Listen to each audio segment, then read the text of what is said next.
I started with cars is I've just always kind of been around them since day one.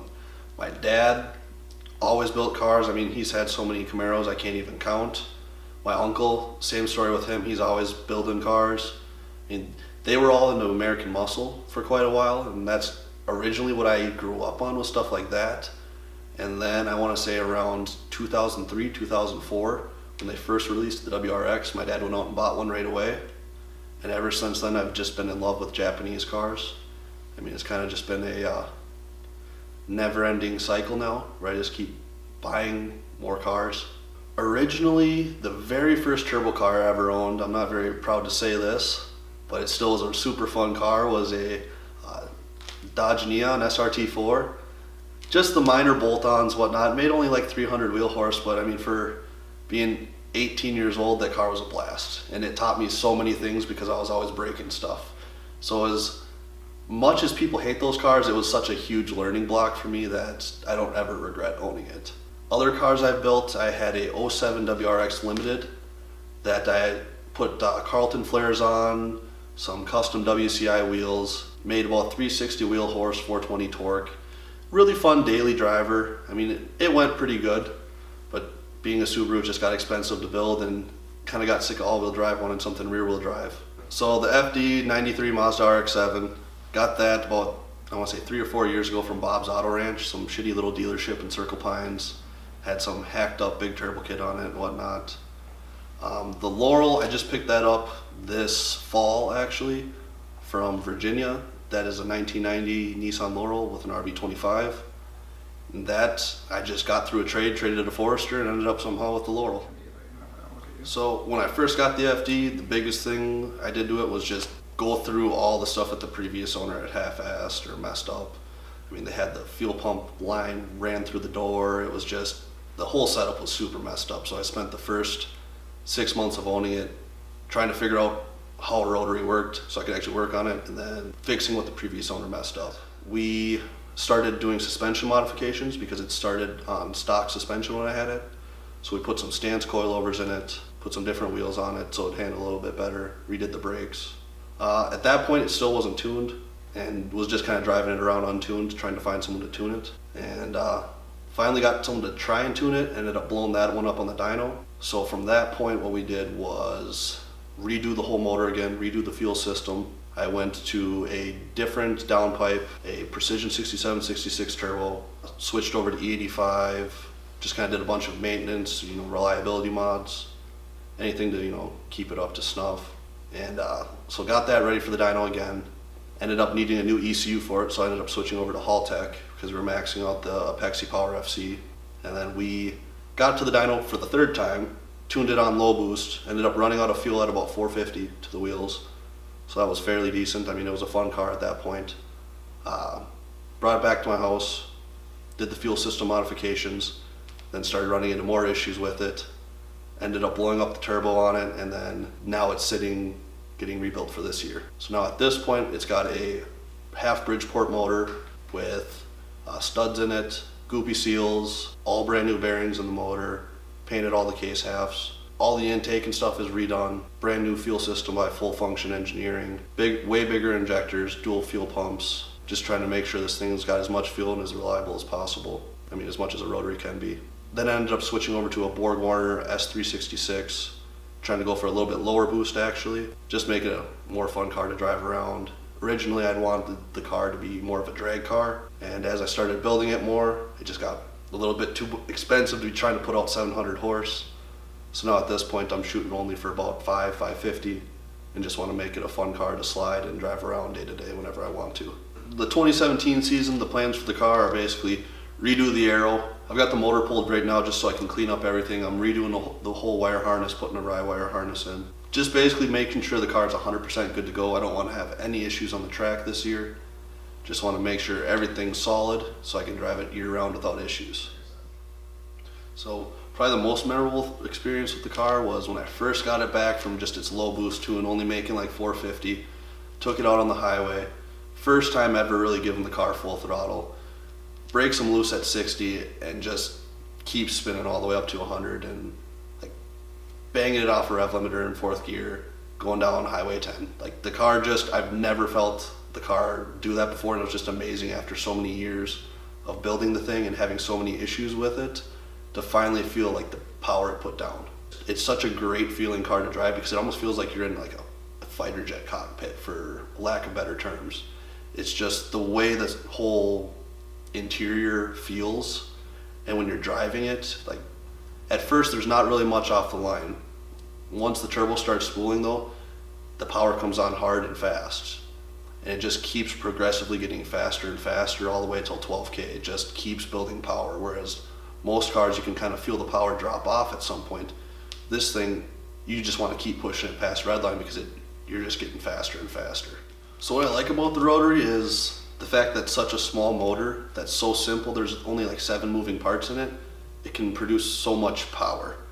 And just the way the power comes on, it feels like no other motor before. And the sound. They sound great. Some people hate the sound, but I think it's amazing. As far as the reliability wise goes, it all depends on how well they're built. Just like with any piston motor. If someone half-ass builds it, it's not gonna last. Biggest obstacle I've realized with rotaries though is the lack of knowledge and the lack of tuning that's in the area. So my biggest issue right now is trying to find someone to tune the car, because that's what a lot of my engine failures and stuff has been from, is poor tuning and pre-dev. I've actually met quite a few friends through RX7s. I've got Rio and Phil, Dane. All of us kind of have different styles and different approaches to our cars, so they all look quite a bit different, all while looking somewhat similar. I mean, it's just, with being so many or so few rotaries out there, it kind of becomes a tight-knit group. You guys all have to share parts among each other when you break shit. As far as standing out, I mean, Phil's got a wide body FD, Rio's as low as dog shit, and Dane's just making crazy power on his. So I mean, we all have somewhat different aspects, and it's just, as different as they are, we all have the same feeling when driving them, is the cool thing about it. It's like, you ask them how they feel about driving them, and their response is the exact same as mine would be. There's just no better feeling than driving that car, just the way it feels. Probably one of my biggest concerns about the RX7 is just the cost of parts. I mean, any FD part is just ridiculously expensive, especially chassis parts. And whereas with the Laurel, because it uses all S13 chassis components, I mean, I can rebuild the whole chassis for a quarter of the price I could on the FD, which makes it a lot more fun to drive around, because if I break something, it doesn't break the bank.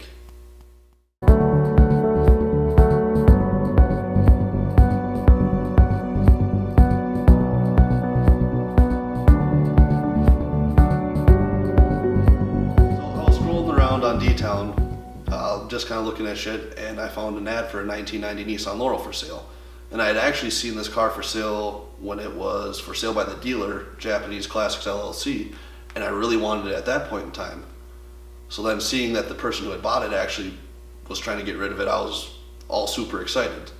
So right away messaged the guy like, hey, I've got a built Forester XT I can trade you with some cash on my end or something. Let's work out a deal. Long story short, I ended up trading for the Forester XT, shipping that all the way out to Virginia, and getting this shipped all the way back from Virginia. And now I have a 1990 Nissan Laurel. I think the Laurel got so popular over here now because now they're legal to import. I mean, they've been super popular for years over in like New Zealand, Japan. They're actually a really common car over there. But now that we're starting to get them over here and people are seeing, I mean, they use all S13 chassis parts. They come with an RB20 in them. It's just honestly a great four-door car to have. There's so many different things you can do to it. It's just so versatile. I mean, it's kind of got a classic, timeless look to it. And it's got no B-pillar, so that's pretty rad too. What that is the A-pillar is the first like vertical member of the like chassis. I'd say it's right after the front windshield, right before the front window. And then the B-pillar would be right after the front window. So this car has no B-pillar, which means when you roll down the windows, there is nothing there. It just is literally wide open like an old school Lincoln Continental. So you just get like this crazy wide open cab feel. So this car originally was a drift car over in Japan. You could tell because it came over here with a two-way diff, twin disc clutch. They had swapped out the original RB20 NA motor for a RB20 DET, and then also did a manual trans swap.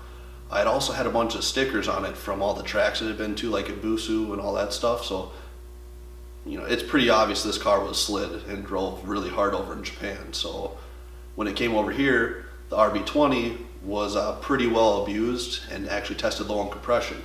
So the first thing that the Japanese Classics place did was they put a brand new RB25 Series 2 in and refreshed everything. So this motor is basically a bone stock RB25 Series 2 when I received it. And then from there, what I did was, because I went so low with it and I planned on drifting it even more, I relocated the harness from the fender up to behind the strut tower, so there's no wiring harness there. Buddy Carl Hammer, huge help in that one. Couldn't have done that without him. Other than that, right now I'm just leaving it a little bit higher power levels than stock, just because I want to still be able to daily and street this car with little to no issues. What I've mainly been doing to it is putting all new chassis parts in it.